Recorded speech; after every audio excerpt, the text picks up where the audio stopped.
ఓం నమః. హరి ఓం. గ్రహణము. గ్రహణం అంటే సూర్యగ్రహణము, చంద్రగ్రహణం అని చెప్పి 2 గ్రహణాలు మనం ఆచరిస్తూ ఉంటాం. గ్రహాల సంచారాన్ని బట్టి ఈ యొక్క గ్రహణాలు ఏర్పడతాయి.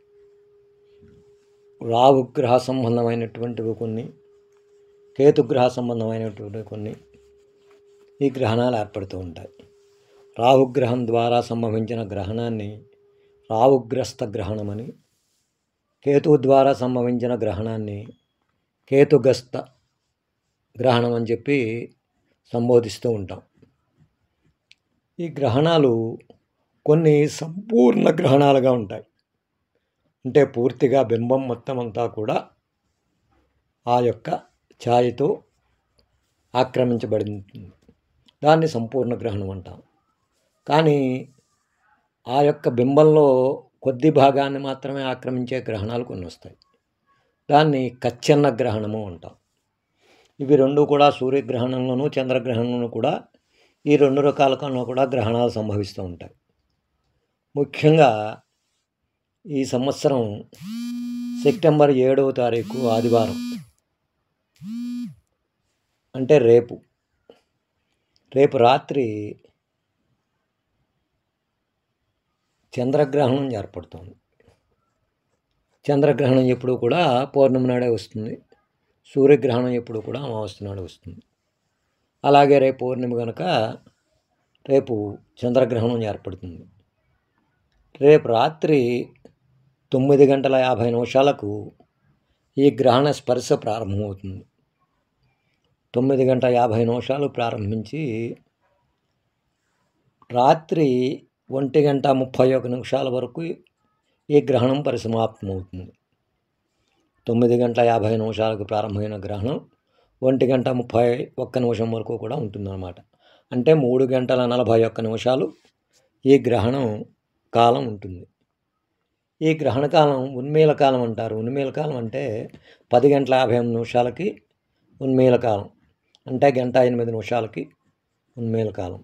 గ్రహణం మధ్యకాలం 11:40 గ్రహణం మధ్యకాలం ఏర్పడుతుంది. నిమీల కాలం అంటే విడుపు ప్రారంభమయ్యే కాలాన్ని నిమీల కాలం అంటారు. ఆ విడుపు ప్రారంభం 12:24 ప్రారంభమవుతుంది. 1:31 పూర్తిగా విడుపు కంప్లీట్ అవుతుంది. అంచేత ఈ 3:41 కూడా గ్రహణంగా ఆచరించాలన్నమాట. ఈ గ్రహణంగా ఆచరించేది, ఈ గ్రహణం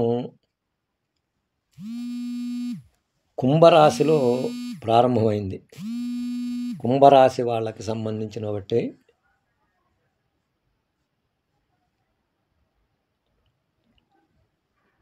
శతభిషం, పూర్వభాద్ర నక్షత్రాల సంధికాలంలో ఈ గ్రహణం ఏర్పడింది. అంటే ఈ సంధికాలంలో ఈ గ్రహణం ఏర్పడుతుంది కనుక ఈ 2 రాశుల వాళ్ళకి కూడా ఈ గ్రహణాన్ని చూడకుండా ఉండడం మంచిది. ఇక తర్వాత ఈ 2 రాశులు కూడా, ఈ 2 నక్షత్రాలు కూడా కుంభరాశికి సంబంధించినవి కనుక కుంభరాశి వాళ్ళు కూడా ఈ గ్రహణం చూడకుండా ఉంటే మంచిది.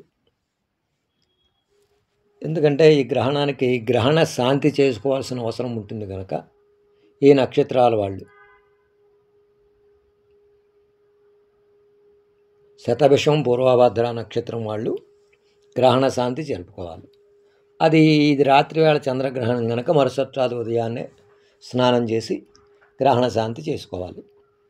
ఈ గ్రహణ శాంతి చంద్రగ్రహణం కనుక చంద్రుడికి ప్రీతైనవి బియ్యం కనుక ఒక తెల్లబట్ట తీసుకుని దాని మీద బియ్యం పోసి, ఇది రాహుగ్రస్త గ్రహణం కనుక మినుములు తీసుకుని ఆ బియ్యంతో పాటు మినుములు కూడా దాని మీద పెట్టి ఆ యొక్క రాహు బింబము, చంద్రబింబము వెండితో చేసినవి ఉంటాయి, లభ్యమైతే అవి తీసుకుని ఒక బ్రాహ్మణునికి ఏకవేసి సంకల్పం చెప్పుకుని గ్రహణ దోష పరిహారం కోసం అని చెప్పి వాటిని మరుసటి రోజు ఉదయాన్నే ఆ బ్రాహ్మణులకి దానం చేస్తే ఈ గ్రహణ శాంతి పూర్తవుతుందన్నమాట. ఈ రకంగా ఈ 2 నక్షత్రాలు కుంభరాశి వాళ్ళు ప్రధానంగా ఈ గ్రహణ శాంతిని చేసుకోవాలి. ఇక తర్వాత పౌర్ణమి తిథికి పెట్టే ఆబ్దీకాలు కానీ నిత్యకర్మలన్నీ కూడా మధ్యాహ్నంలోపు పూర్తి చేసుకోవాలి.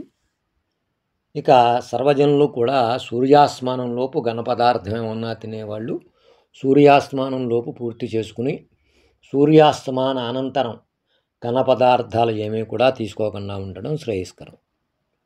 మరుసటి ఉదయాన్నే స్నానం చేసి శాంతి ఉన్నవాళ్ళు ఆ యొక్క గ్రహణ శాంతి చేసుకుని అప్పుడు పలహారం తీసుకోవచ్చు. ఆ రాత్రి పూర్తిగా ఏమీ తినకుండా ఉండడం సర్వత్రా శ్రేయస్కరం. అంచేత సాధ్యమైన వాళ్ళు ఈ రకంగా ఆచరించండి. ఈ గ్రహణాల వల్ల ఏదో దోషాలు జరిగిపోతాయి, ఏదో గ్రహాల్లో మార్పులు జరిగిపోతాయి, జాతకం మారిపోతుంది, ఇలాంటివన్నీ కూడా అనేక మంది అనేక రకాలుగా చెప్తూ ఉంటారు. కానీ గ్రహణం వల్ల గ్రహస్థితి మారుతుందని దానికి ప్రధానమైనటువంటి ఆధారాలు ఎక్కడా కూడా ఉండవు. ఆ గ్రహణం ఏమిటంటే కొంచెం గర్భిణీ స్త్రీలకు ఇబ్బంది అవుతుంది కనుక ఆ గ్రహణ సమయంలో గర్భిణీ స్త్రీలు విశ్రాంతి తీసుకోవాలి. ఆ యొక్క నక్షత్రానికి సంబంధించినటువంటి కొన్ని దోషాలు ఉంటాయి కనుక ఏ నక్షత్రం అయితే గ్రహణం పడుతుందో ఆ నక్షత్రం వాళ్ళు ఆ గ్రహణ శాంతి చేసుకోవాలి. అంతే తప్ప అంతకుమించి దాని గురించి అక్కడ భయపడవలసిన అవసరం అంటూ ఏమీ లేదు. అంచేత సర్వజనులు కూడా రేపు 7వ తారీఖు ఆదివారం నాడు రాత్రి 9:50 నుంచి 1:31 వరకు కూడా ఈ గ్రహణ సమయాన్ని పాటించి సత్సంబంధమైనటువంటి విషయాలన్నీ కూడా గ్రహించండి. ఆ నక్షత్రాలు ఏవైతే ఉన్నాయో వాళ్ళు ఆ యొక్క మరుసటి రోజు ఉదయాన్నే నేను చెప్పిన ప్రకారం గ్రహణ శాంతి చేసుకోండి. అంతా కూడా శ్రేయస్కరం జరుగుతుంది. అందరికీ కూడా శుభం జరుగుతుంది. సర్వే జనా సుఖినో భవంతు, సర్వే సుజనా సుఖినో భవంతు. హరి ఓం తస్సతు.